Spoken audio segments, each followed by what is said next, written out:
नमस्कार दोस्तों। डेट आज की 15 जुलाई 2026 है। स्वागत है आपका एटोयल डिस्कशन में। तीन इश्यूज आज हम डिस्कस करेंगे। सबसे पहला आर्टिकल, यूथ किस प्रकार से पॉलिटिक्स में अपने आप को असर्ट कर रहे हैं। दूसरा आर्टिकल, कूल टीचर, आजकल के कूल टीचर्स से संबंधित है। तीसरा आर्टिकल, इंडिया के रिश्ते न्यूजीलैंड और ऑस्ट्रेलिया के साथ में, कैसे पहले इंडिया एक बैलेंसिंग पावर हुआ करता था लेकिन आज के समय में इंडिया एक लीडिंग पावर बन गया है। तीनों आर्टिकल्स इंपॉर्टेंट है एग्जाम के पर्सपेक्टिव से। और पीडीएफ डाउनलोड करने के लिए आप ये क्यूआर कोड स्कैन करके टेलीग्राम चैनल ज्वाइन कर लीजिए और पीडीएफ डाउनलोड कर लीजिए। चलिए डिस्कशन स्टार्ट करते हैं।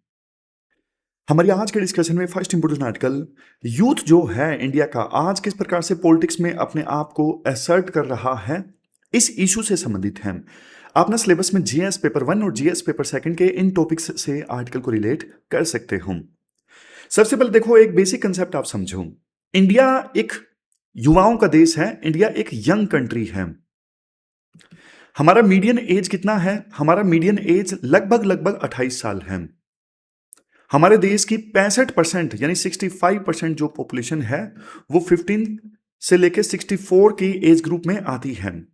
और इकोनॉमिक्स में इस चीज को हम क्या बोलते हैं? डेमोग्राफिक डिविडेंड, कि हमारे देश में काम करने वाले लोगों की संख्या ज्यादा है। और लेकिन देखो, जो पॉलिटिशियन है वो युवाओं को ना सिर्फ कल के लीडर के रूप में देखती है, फ्यूचर टेंस में देखती है कि आज के जो युवा है वो कल के लीडर हैं। समझ रहे हो? हमारे देश का पॉलिटिकल इस्टेब्लिशमेंट हमेशा से यूथ को ना फ्यूचर टेंस में देखता है। कहते हैं ना, आप कल के नेता हो, लेकिन रियलिटी क्या है? रियलिटी देखो ये है कि असल में हमेशा जो पावर है वो किसके पास रहती है?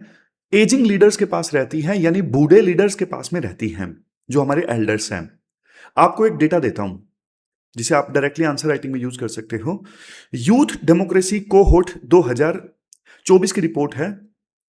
देखो, फर्स्ट लोकसभा इलेक्शन में ना ऐसे एमपीज जिनकी एज 25 से लेकर 40 के बीच में थी, ऐसे एमपीज की संख्या थी 30% 1952 में।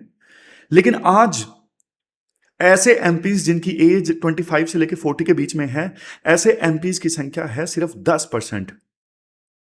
मतलब देश यंग हो रहा है लेकिन पार्लियामेंट जो है वो बूढ़ी हो रही है।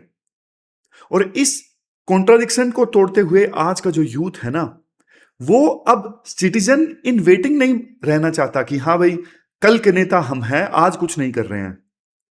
वो आज इसी वक्त इलेक्शंस को इन्फ्लुएंस कर रहे हैं, इलेक्शन को शेप कर रहे हैं। और इसी थीम पे पूरा आर्टिकल आधारित है कि आज के जो युवा हैं वो सिर्फ फ्यूचर टेंस में नहीं जीना चाहते कि हम कल के नेता हैं, आज हम सिर्फ वेट करेंगे। नहीं, आज भी वो इलेक्शंस की जो आउटकम है उसको शेप कर रहे हैं, उसको इन्फ्लुएंस कर रहे हैं। ये आर्टिकल का कोर पॉइंट है। अब देखो, इसके बाद राइटर ना ये बताते हैं कि कम्युनिकेशन जो है कैसे चेंज हो रहा है। पहले के टाइम में क्या होता था? एक बड़ा सा स्टेज लगा होता था और जो नेताजी हैं उस स्टेज के ऊपर से भाषण देते थे और जनता नीचे बैठकर चुपचाप उस भाषण को सुनती थी।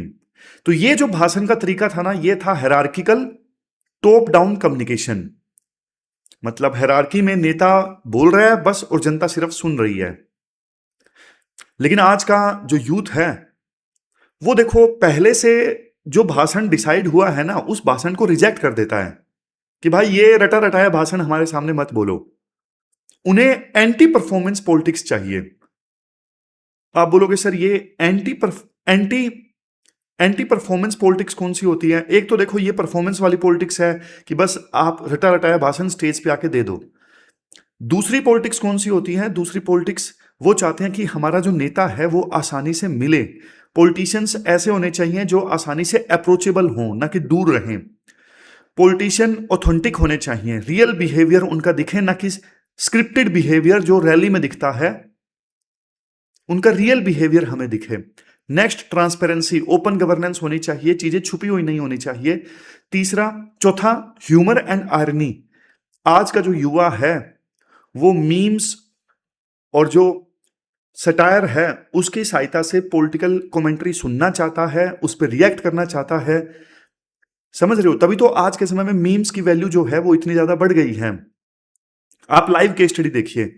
सबसे बड़ा एग्जाम्पल तमिलनाडु में का देखिए आप। सी जोसेफ विजय, एक्टर विजय, उनका जो पॉलिटिकल राइज था सिर्फ इसलिए नहीं हुआ कि वो एक बढ़िया फेमस एक्टर थे। नहीं भाई, उन्होंने ना बदलते हुए समय के हिसाब से ना उन्होंने डिजिटल कम्युनिकेशन के इकोसिस्टम को समझा और बदलते समय के हिसाब से उन्होंने डिजिटल इकोसिस्टम का यूज किया। मीम वगैरह और सोशल मीडिया पे उन्होंने अपनी अप्रोचेबिलिटी दिखाई, ट्रांसपेरेंसी, मतलब इन सब चीजों को उन्होंने अपनाया, तभी लोगों ने उनको पसंद किया। आप एक और एग्जांपल देखिए, केरला के सीएम है वीडी सतासी। इनको पूकी सीएम कहते हैं। पूकी का मतलब होता है प्रिय, प्रिय सीएम, क्योंकि इन्होंने ना अपनी पुरानी लड़ाकू पॉलिटिक्स को छोड़ दिया और एक एक्सेसिबल डायलॉग वाले लीडर की इन्होंने अपनी इमेज बनाई कि जो डायलॉग करता है, डायलॉग में विश्वास करता है, जो अप्रोचेबल है, जो हंसता रहता है, ऐसी इमेज इन्होंने बनाई। फिर आप कॉकरोच जनता पार्टी का एग्जांपल ले लीजिए। कॉकरोच जनता पार्टी तो बनी पूरी एक मीम पे थी कि एक जो चीफ जस्टिस ऑफ इंडिया है उन्होंने कॉकरोच बोल दिया और उसके बाद मीम फेमस हुआ, हम सारे कॉकरोच हैं। और उसके बाद में तो भाई इतना बड़ा ये मूवमेंट बन गया, अभी ये जंतर मंतर पे प्रोटेस्ट कर रहे हैं और जो हमारे एजुकेशन मिनिस्टर है धर्मेंद्र प्रधान, उनका इस्तीफा मांग रहे हैं। समझ गए? तो कल तक देखो, जिसे आप फालतू टाइम पास इंटरनेट बोलते थे, आज वही जो इंटरनेट वाला स्पेस है वो पैरेलल पॉलिटिक्स का एक केंद्र बन गया है। आज के समय में ये हो गया है। और पहले देखो, यूथ पॉलिटिक्स का मतलब क्या हुआ करता था? पहले यूथ पॉलिटिक्स का मतलब हुआ करता था सिर्फ डूसू के, यानी दिल्ली यूनिवर्सिटी के इलेक्शंस, जेएनयू के इलेक्शंस। लेकिन अब देखो पूरी जो तस्वीर है वो बदल गई है। जैसे एग्जांपल दिया जाता है 2017 में ना जल्लीकट्टू जो एक गेम होता है उसके पक्ष में एक मूवमेंट चली थी। 2017 की बात है। बिना किसी सेंट्रल पॉलिटिकल पार्टी का सपोर्ट, बस सोशल मीडिया पे आह्वान किया गया और लाखों जो युवा लोग थे वो मेरीना बीच चेन्नई में इकट्ठा हो गए। ये था डिसेंट्रलाइज्ड डिजिटल मोबिलाइजेशन। मतलब किसी पार्टी के थ्रू वो लाखों युवा इकट्ठे नहीं हुए थे, बस डिजिटल मीडिया पे मूवमेंट चली और लाखों लोग जो थे वो 2017 में जल्लीकट्टू के पक्ष में इकट्ठे हो गए मेरीना बीच पे। तो सोशल मीडिया नेटवर्क्स ने ना लोगों के बीच में कोऑर्डिनेशन का तरीका आसान कर दिया है। देखो एक अच्छी चीज है, हमारे देश में ना कोई वायलेंट मूवमेंट नहीं हुई, जबकि आप देखोगे श्रीलंका में, नेपाल में, यहां पे तो वायलेंट मूवमेंट्स हुई। श्रीलंका में ना अरागाल्या प्रोटेस्ट हुए थे, पूरी सरकार को बदल दिया उन प्रोटेस्ट ने। और वहां पे उन प्रोटेस्ट में लोग, किसी पॉलिटिकल पार्टी ने आह्वान नहीं किया था युवा लोगों से, बस डिजिटली कनेक्ट होके वो युवा लोग प्रोटेस्ट करने के लिए आ गए। नेपाल का तो रिसेंट में आपने एग्जाम्पल देखा, वहां पे सरकार की फेलियर के अगेंस्ट, बेरोजगारी के अगेंस्ट डिजिटल मीडिया पे लोग इकट्ठा हुए, सड़कों पे आ गए, प्रोटेस्ट किया और वहां पे सरकार बदल गई, जिसे जेन जी मूवमेंट कहते हैं। समझ गए? तो अच्छी चीज, जैसे मैंने आपको बताया कि इंडिया में ऐसा कोई बड़ा वायलेंट स्ट्रीट अपराइजिंग नहीं हुआ है, लेकिन यहां पे ना चुपचाप एक क्वाइटर ट्रांसफॉर्मेशन चल रहा है। क्वाइटर ट्रांसफॉर्मेशन कि युवा लोग अब इंटरनेट की सहायता से पॉलिटिक्स में बहुत ज्यादा बढ़ चढ़ के पार्टिसिपेट कर रहे हैं। मतलब इंडिया में अभी वो स्टेज नहीं आई है कि नेपाल या श्रीलंका की तरह लोग सड़कों पे आए और ये बोल के कि सब कुछ ही खराब है, सब कुछ हमें बदलना है, वो स्टेज नहीं आई है। लेकिन डिजिटली आज का जो युवा है वो डेमोक्रेसी में रह के चीजों को बदलना चाहता है, करंट सिस्टम में ही फिलहाल वो चीजों को बदलना चाहता है। उसी का लाइव एग्जांपल है ये कॉकरोच जनता पार्टी का प्रोटेस्ट, जो इंटरनेट पे खड़ा हुआ और अब ग्राउंड पे मोबिलाइजेशन चल रहा है। लास्ट में राइटर ये बोलते हैं कि अब देखो, आप ना यूथ के लिए सिंबोलिज्म की पॉलिटिक्स छोड़ो। मतलब राइटर पॉलिटिकल पार्टी से रिक्वेस्ट करते हैं, आह्वान करते हैं कि भैया आप सिंबोलिज्म की पॉलिटिक्स छोड़ो और यूथ के लिए सिर्फ सोशल मीडिया कैंपेन, उनके लिए अच्छी अच्छी बातें, अनएम्प्लॉयमेंट बेनिफिट, मतलब बेरोजगारी भत्ता, इन सब चीजों से काम नहीं चलेगा। आज का जो युवा है वो अपने लिए खुद पॉलिसी बनाना चाहता है। आप उनको इंक्लूड करो कैंडिडेट्स के सिलेक्शन में, आप उनको इंक्लूड करो पॉलिसी के डिजाइन में, और उनके जो इश्यूज हैं अनएम्प्लॉयमेंट वगैरह वो आप एड्रेस करो। अदरवाइज देखो दिक्कत हो जाएगी, आपने यूथ को पॉलिटिक्स में शामिल नहीं किया तो ये पूरा आर्टिकल हमने डिस्कस किया। ये कीवर्ड्स हैं जो आप आंसर्स में यूज कर सकते हो, और आपको क्वेश्चन देता हूं जो आपको अटेम्प्ट करना है। ये पोटेंशियल क्वेश्चन नंबर 1 है जो आपको अटेम्प्ट करना है। चलते हैं आगे। इसके बाद नेक्स्ट आर्टिकल देखो, कूल टीचर से संबंधित है। अपना सिलेबस में जीएस पेपर सेकंड के इस टॉपिक से आर्टिकल को रिलेट कर सकते हो। शुरुआत में राइटर बोलते हैं, देखो आजकल ना पेरेंट्स और स्टूडेंट एक नए तरीके से टीचिंग को ना सेलिब्रेट कर रहे हैं। जैसे आपने ना रील्स देखी होगी कि एक टीचर, मतलब ऊपर से टीचर क्वाड्रेटिक इक्वेशन पढ़ा रही हैं और बैकग्राउंड में ट्रेंडिंग ऑडियो चल रही है। ट्रेंडिंग ऑडियो जैसे कोई नया गाना आया है उसका म्यूजिक चल रहा है, और ऊपर से टीचर क्वाड्रेटिक इक्वेशन पढ़ा रही हैं। या फिर आपने ऐसे टीचर्स को देखा होगा जो 11 बजे रात को इंस्टा लाइव पे बोर्ड एग्जाम्स पर रियल टॉक करते हैं कि ये होना चाहिए नहीं होना चाहिए, रात को 11 बजे 12 बजे इंस्टा पे लाइव आके। या फिर आपने स्टाफ रूम के डांस का वीडियो देखा होगा जिसमें ये लिखा होता है कि school does not have to be boring. अब देखो इन टीचर्स का ना हो सकता है कि इंटेंट अच्छा होगा सबका, लेकिन दोस्तों ये सारे काम अब एक टीचर कर रहा है ना, तो इसके कंसिक्वेंसेस भी बहुत ज्यादा सीरियस हैं। 2026 की हम बात करें, आज के समय में कूल टीचर होने का सीधा मतलब क्या है? 2026 में एक कूल टीचर होने का सीधा मतलब है कंटेंट क्रिएटर होना। मतलब आज के समय में कूल टीचर मतलब इन्फ्लुएंसर, समझ रहे हो? तो पहले जो एक बाउंड्री हुआ करती थी एक टीचर एंड स्टूडेंट के बीच में, क्योंकि टीचर अडल्ट और बच्चा तो बच्चा, तो पहले दोनों के बीच में एक बाउंड्री हुआ करती थी, एक अलग तरह का रिश्ता हुआ करता था, रिस्पेक्ट का, डर का। लेकिन आज के समय में वो रिश्ता जो है वो टूट गया है। आज के समय में जो कूल टीचर्स हैं उनसे बच्चे प्यार करते हैं, 12-12 बजे रात को 2-2 बजे उनके डीएम में मैसेज भेजते हैं। अब इसके नेगेटिव रिपरकशंस हैं। नेगेटिव रिपरकशंस आपको बताता हूं, उससे पहले देखो कानून जो है वो टीचर और स्टूडेंट के रिलेशनशिप को कैसे देखता है। देखो पोक्सो एक्ट 2012 है। ये जो एक्ट है ना, ये एक्ट टीचर्स पे स्पेसिफिकली स्टैट्यूटरी ड्यूटीज इंपोज करता है कि टीचर की भी ड्यूटी है कुछ बच्चे के प्रति, क्योंकि बच्चे जो हैं, स्टूडेंट्स जो हैं वो टीचर की कस्टडी में रहते हैं, इसलिए टीचर्स की भी ड्यूटी है। फिर जुवेनाइल जस्टिस एक्ट 2015, ये उन सब लोगों पे जनरल ड्यूटी लगाता है जिसके पास बच्चे का चार्ज है। लेकिन प्रॉब्लम जानते हो क्या है? इस ड्यूटी ऑफ केयर का ना कोई डिजिटल ऑफ सर्टिफिकेट नहीं होता, डिजिटल ऑफ स्विच नहीं होता। अब बच्चा रात को 12 बजे इंस्टा लाइव देख रहा है, तो क्या वो टीचर की कस्टडी में है या फिर नहीं है? अब ये ग्रे एरियाज हैं। ग्रे एरियाज इसलिए हैं क्योंकि ये एक्ट पुराने थे, लेकिन अब इंटरनेट का जमाना है, सोशल मीडिया का जमाना है, तो एक्ट में बहुत सारे जो प्रोविजंस हैं वो अपडेटेड नहीं है, अपडेटेड नहीं है। समझ गए डिफरेंस? आप साफ साफ देखो ना, देखो ना स्कूल में तो देखो, जैसे स्कूल की छुट्टी होती है 3 बजे स्कूल की छुट्टी हुई दोपहर को, तो टीचर की ड्यूटी खत्म हो गई बच्चे के प्रति। लेकिन जब बच्चा देखो टीचर को फॉलो करता है इंस्टा पे या फिर यूट्यूब पे, और टीचर जो है बच्चे को टाइम टू टाइम मीम भेजते रहते हैं, रील भेजते रहते हैं, तो वो टीचर की ड्यूटी खत्म नहीं हुई, फिर टीचर की ड्यूटी घर पर भी है। आप ये बोलोगे सर मीम भेजना क्या बुराई है, मीम भेजने में क्या बुराई है? देखो मीम भेजना गलत नहीं है अपने आप में, इंटेंशन खराब नहीं है। यहां पे एक कंसेप्ट आता है ग्रूमिंग का कंसेप्ट। ग्रूमिंग का मतलब ये होता है कि बच्चे का ट्रस्ट जीतना ताकि उसे एक्सप्लॉइट किया जा सके। ग्रूमिंग देखो कभी एक्सप्लिसिट हार्म से शुरू नहीं होता। ग्रूमिंग जैसे मान लो किसी टीचर को बच्चे को सेक्सुअली एक्सप्लॉइट करना हो, तो वो टीचर पहले क्या करेगा? वो उसकी ग्रूमिंग करेगा, उसको तैयार करेगा, उसका भरोसा जीतेगा, फिर बाद में उसको मैनिपुलेट करके कई टीचर्स बहुत भद्दी हरकतें करते हैं, गंदी हरकतें करते हैं, सेक्सुअली फेवर मांगते हैं। तो ऑनलाइन जब एक टीचर मीम भेजता है बच्चे को, तो ये भी एक ग्रूमिंग का पार्ट बन जाता है, बच्चे के भरोसे जीतने का पार्ट बन जाता है, एक्सेस का पार्ट बन जाता है।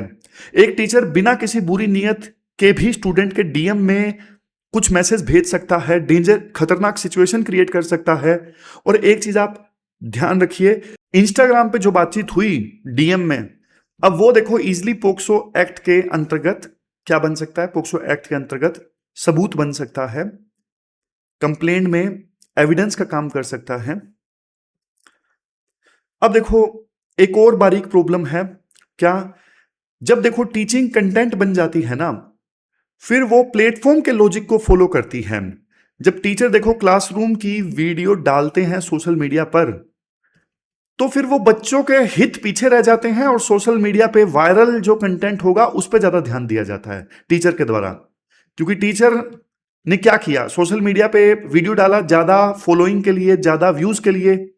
अब प्लेटफॉर्म जिन चीजों को रिवॉर्ड करता है ना ज्यादा व्यूज में, अब वो टीचर फिर वो चीजें करने लगेंगे क्लासरूम में कि हाँ भाई ये प्लेटफॉर्म पे ज्यादा वायरल होगी।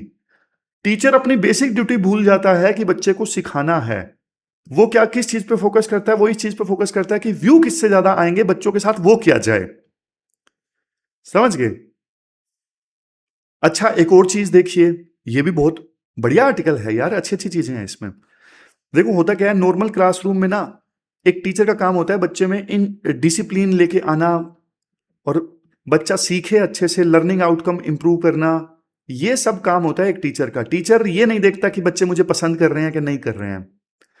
लेकिन जब एक टीचर इन्फ्लुएंसर बन जाता है ना, तो वो बच्चों को सिर्फ अच्छी अच्छी बातें बोलेगा, कड़वी बातें बोलेगा ही नहीं। वो ऐसा कुछ काम करेगा ही नहीं जो जिससे बच्चे उनसे नाराज हो। लेकिन देखो कई बार टीचर को कड़वी दवाई बच्चों को देनी पड़ती है, डांटना भी पड़ता है, सिखाना भी पड़ता है, लेकिन टीचर हमेशा काम करेगा लाइकेबिलिटी पे कि बच्चे मुझे लाइक करें ताकि सोशल मीडिया पे मेरी फॉलोइंग बढ़े। कुल मिला के सारी चीजें जो हैं वो इस ओर इशारा करती हैं कि जब एक टीचर कंटेंट क्रिएटर बन जाता है ना, तो वो टीचिंग भूल जाता है, बस वो एक इन्फ्लुएंसर बन जाता है। तो इससे बच्चों का नुकसान हो जाता है, स्टूडेंट्स का नुकसान हो जाता है। और टीचर तो भाई जब इन्फ्लुएंसर बनता है तो वो एक अपने आप को एक ब्रांड के तौर पे इस्टेब्लिश करता है, और बच्चा टीचर को इतना ज्यादा पसंद करता है, इतना ज्यादा पसंद करता है क्योंकि वो देखता है कि टीचर ने जो दिखाया है वही सच है। जबकि वीडियो में सारे टीचर सब कुछ नहीं दिखाते, वो अपनी इमेज क्रिएट करते हैं वीडियो में, और बच्चे जो हैं वो उस इमेज को सही मानने लगते हैं। समझ गए? और देखो जब एक टीचर क्लासरूम का कंटेंट वीडियो में डालता है ना सोशल मीडिया पर, तो देखो डीपीडीपी एक्ट 2023 के अकॉर्डिंग ये गलत है। अगर बच्चे 18 साल से कम है तो उसकी वैलिड कंसेंट नहीं ली जा सकती उसका पर्सनल डेटा को प्रोसेस करने के लिए। तो कई बार हम देखते हैं छोटे बच्चों का जो कंटेंट है क्लासरूम का सोशल मीडिया पे डाल दिया जाता है, जबकि उनकी कंसेंट ली ही नहीं जा सकती, वैलिड कंसेंट डीपीडीपी एक्ट 2023 के अकॉर्डिंग। आप देखते हो ना क्लासरूम के वीडियो, छोटे बच्चों के 18 साल से कम उम्र के क्लासरूम के वीडियोस आप देखते हो, वो गलत है, वो नहीं डले हुए होने चाहिए। क्योंकि उनका अब कई उनका फेस भी उसमें विजिबल है, उनके रिएक्शन भी उसमें विजिबल हैं, सब कुछ विजिबल है, यानी वो पर्सनल डेटा है। लेकिन बात देखो इन्फोर्सेबिलिटी की है, एक्ट है लेकिन इन्फोर्स करने वाला कोई नहीं है। UN convention on child rights of child ये स्पेशल बोलता है कि भाई बच्चों का ना, चिल्ड्रन का डिजिटल स्पेस में राइट टू प्राइवेसी को होल्ड करना बहुत ज्यादा जरूरी है। लेकिन बात वही है ना, कोई इन्फोर्स करने वाला नहीं है। ला बेशक देखो अभी तक क्लियर नहीं है, लेकिन कम से कम टीचर्स को अपनी मोरल रिस्पॉन्सिबिलिटी तो समझनी चाहिए। जब देखो कानून नहीं होता ना तो मोरालिटी काम आती है, तो टीचर्स को मोरालिटी समझनी चाहिए, क्या सही है क्या गलत है। आप बताओ आपकी क्या राय है इस इशू के ऊपर। लास्ट में देख लीजिए कीवर्ड्स क्या यूज करने हैं, ये सारे कीवर्ड्स आप आंसर्स में यूज कर सकते हो। ये पास्ट में यूपीएससी ने क्वेश्चन पूछे हुए हैं 2017 में, 2020 में। ये जीएस पेपर 2 का क्वेश्चन आज आपको अटेम्प्ट करना है, आपका क्वेश्चन नंबर 2। चलते हैं आगे। इसके बाद नेक्स्ट आर्टिकल देखो, इंडिया के न्यूजीलैंड और ऑस्ट्रेलिया के साथ में रिश्तों से संबंधित है। आप सिलेबस में जीएस पेपर 2 के इस टॉपिक से आर्टिकल को रिलेट कर सकते हो। देखो आज दुनिया में ना बहुत उथल पुथल चल रहा है। जैसे आप देखो Russia Ukraine conflict, middle east crisis, या फिर यूएस और चाइना के बीच में राइवलरी।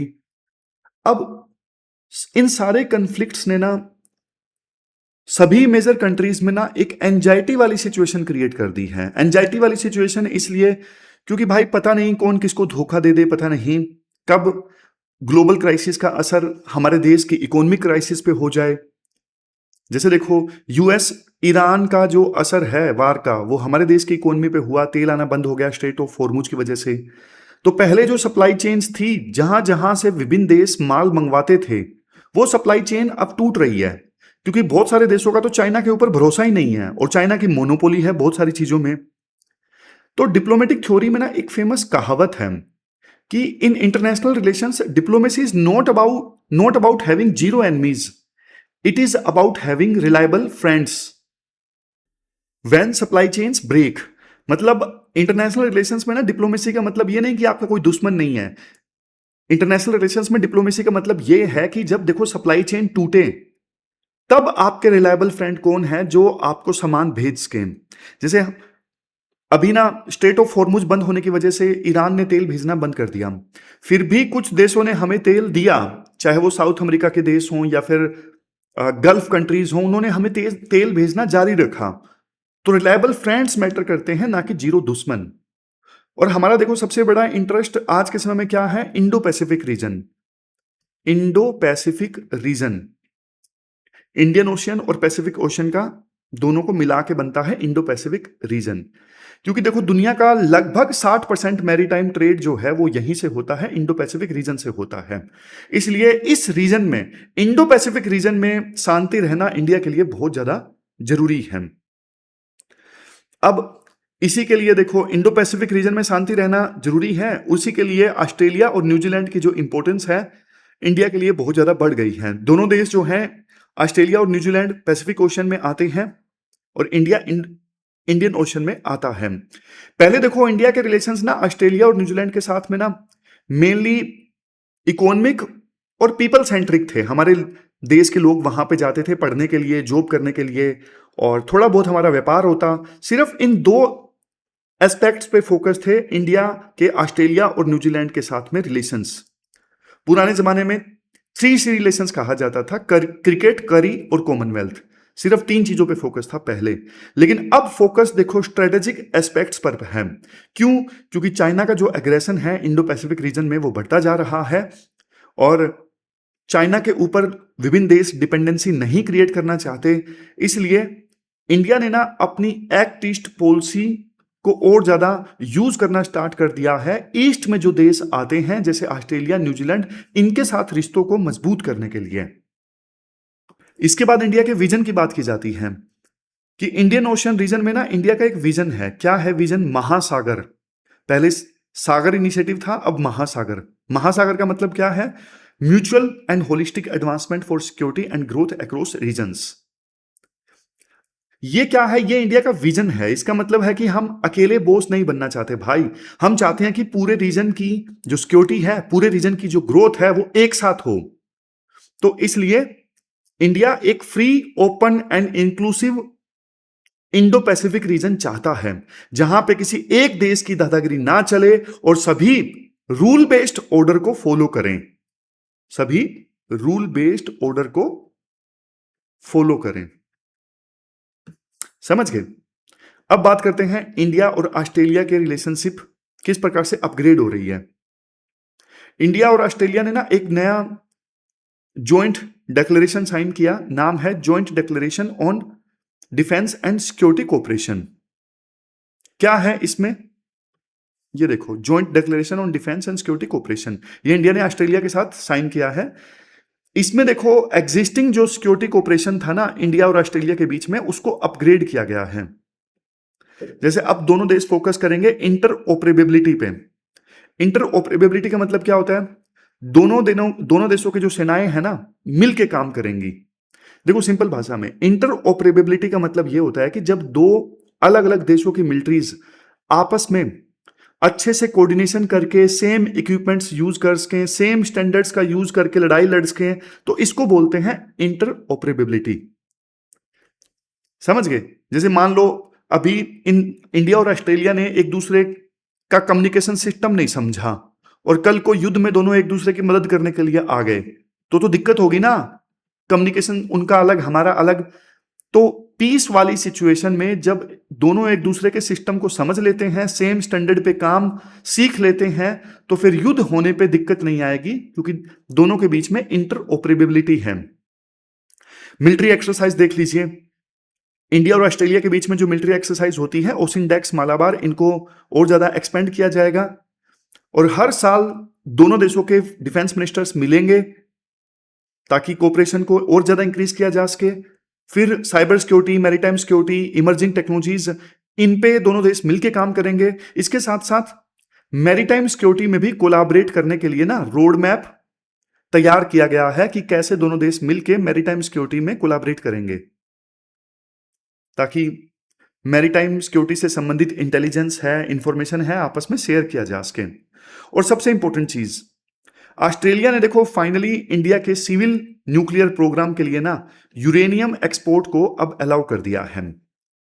देखो 1998 में जब इंडिया ने न्यूक्लियर एक्सपेरिमेंट किया था ना पोखरान में, तब ऑस्ट्रेलिया उन पहले देशों में था जिन्होंने इंडिया के ऊपर बहुत जबरदस्त वाले सैंक्शंस लगा दिए थे और उस समय हमारे रिश्ते आपस में फ्रीज हो गए थे।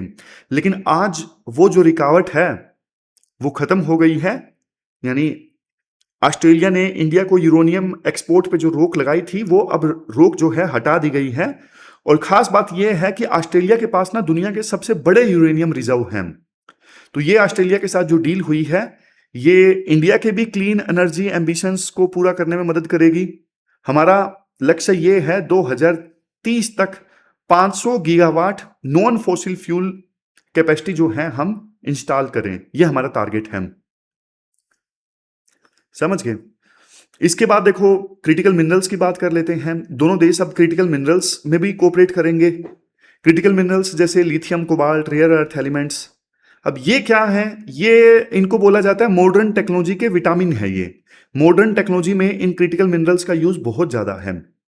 लेकिन आज के समय में ना चाइना का इन क्रिटिकल मिनरल्स की सप्लाई पर डोमिनेंस है। तो विभिन्न देश देखो चाइना के ऊपर डिपेंडेंट नहीं रहना चाहते। तो इंडिया और ऑस्ट्रेलिया दोनों मिल के क्रिटिकल मिनरल्स की ना अल्टरनेटिव जो सप्लाई चेन है उसको बनाने के लिए काम कर रहे हैं, ताकि चाइना के ऊपर डिपेंडेंसी खत्म हो। अब न्यूजीलैंड की बात करते हैं। देखो आर्टिकल ये बताता है कि अब इंडिया और न्यूजीलैंड के जो रिश्ते हैं वो एक फॉर्मल स्ट्रेटेजिक पार्टनरशिप बन चुके हैं। फॉर्मल स्ट्रेटेजिक पार्टनरशिप, अगले 4 साल में क्या क्या होगा उसका रोड मैप भी तैयार कर लिया गया है। और सबसे बड़ी बात, दोनों देशों ने म्यूचुअल लॉजिस्टिक सपोर्ट पे एग्री किया है। लॉजिस्टिक सपोर्ट का प्रैक्टिकल मतलब क्या है?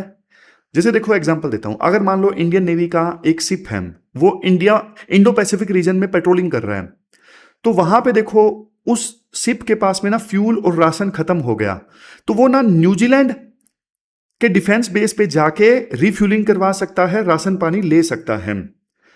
तो इस म्यूचुअल लॉजिस्टिक सपोर्ट का एग्रीमेंट जो दोनों देशों ने किया है ना, अब इसकी सहायता से हमारी जो रीच है इंडो पैसिफिक रीजन में और ज्यादा बढ़ जाएगी।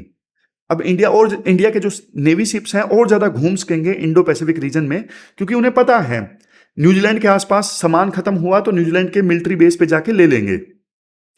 साथ ही दोनों ने देखो ये भी तय किया है कि 2030 तक अपना जो बायलैटरल ट्रेड है उसे वो सब्सटेंशियली एक्सपेंड करेंगे। एग्रीकल्चर में और दूसरे सेक्टर्स में कोऑपरेशन की संभावनाओं को ज्यादा अच्छे से ढूंढेंगे। इसके बाद लास्ट में राइटर ये बोलते हैं, देखो दोनों के साथ रिश्ते मजबूत हो रहे हैं ना, इसका क्रक्स ये है, इंडिया अब देखो अपनी स्ट्रेटेजिक ऑटोनॉमी ना बहुत बढ़िया ढंग से इंक्रीज कर रहा है।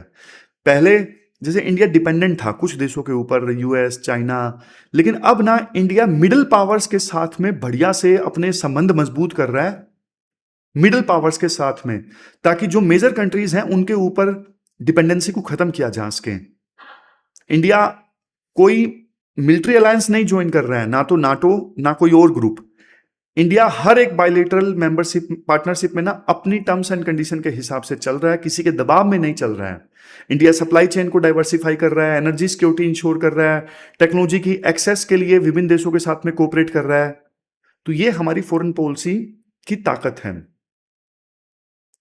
सी राजा मोहन का कोट है यहां पे, India is transitioning from a balancing power to leading power. India पहले बैलेंसिंग पावर था, विभिन्न बड़े देश इंडिया को बोलते थे हमारी साइड आ जाइए, हमारी साइड आ जाइए, लेकिन इंडिया अब खुद एक बड़ी पावर बन रहा है, खुद एक लीडिंग पावर बन रहा है। तो ये पूरा आर्टिकल हमने डिस्कस किया। ये कीवर्ड्स हैं जो आप आंसर्स में यूज कर सकते हो, और ये प्रैक्टिस क्वेश्चन है जो आपको अटेम्प्ट करना है। तीसरा है आज का क्वेश्चन नंबर। तो ये थी हमारी आज की डिस्कशन। कल मिलते हैं फिर से एक नई डिस्कशन के साथ। तब तक आप अपना ध्यान रखिए, अच्छे से पढ़िए। Thank you very much for discussion.